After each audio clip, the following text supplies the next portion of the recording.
And I think I had an offer for like $800,000. We paid $690 for it, 800,000. And it's like, no, I was stuck at a number. I wanted 850. Well, we ended up having a fire in that property like 6 or 7 months later after we took it off the market.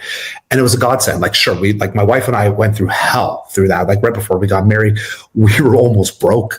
We were spending everything's on our credit card. We had our own property. We hadn't gotten married. We were renovating our own property. We had a contractor who was kind of screwing us over.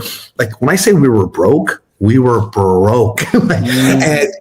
But we were able to fix a lot of the pains that we had of the old property. We were able to revamp the property. Long story short, one of my tenants was messing around with my electrical panel and it caused the fire. We had to kick everybody out. But with the insurance money, we explained what was going on. We were able to revamp it. And now I still own that property because we fixed the pain points. That property, which could have been devastating to us, absolutely demolished us. That fire could have demolished my wife and I even before we got married. It led to something beautiful. To this point now, I think that property is worth about $3.5 million. Wow. Since 2008. So that's one of the things that's again, you got to knowing something and listening to my dad's knowledge. Unfortunately, my dad passed away before I got my license, but he would always say things like this to me. He was like, Dave, don't sell a property unless you have to. And if you have to sell that property, buy another property or buy 2 properties, but don't just sell it for the money. The money's going to go. Do you need another fancy car? Do you need another watch? Do you need no, that stuff it's going to lose its value. God only made a certain amount of land. And when you own that land, it'll always, over time, will earn you money. So if you can sell one property to buy 2, that's the ideal situation, or 3, etc. Or use the equity without without selling that property and having to pay the tax man, then having to move that over and buy other properties with still owning that. That's the ideal situation. And at the time, you didn't think about that because when I was trying to sell in 2008, my dad's like, "You're an idiot. What are you doing?" And that's where that comment came from because I was like, "Well, you don't know how many problems I'm having. You don't know this." And he goes, "Yeah, I've only been doing this for 40 years. Sure, I don't know what you're talking about." But you don't listen to that because you don't think that they're in the same position. Like, "Oh, you don't know what I'm in there. Oh, you don't know." That's right. You don't know because it's you need to learn. And I learned quick. That was I was wrong. It was completely wrong. Oh, yeah. It seems like your father was a very wise man. And that perseverance is something that I don't think too many people are born with, if at all. It's something that you have to learn.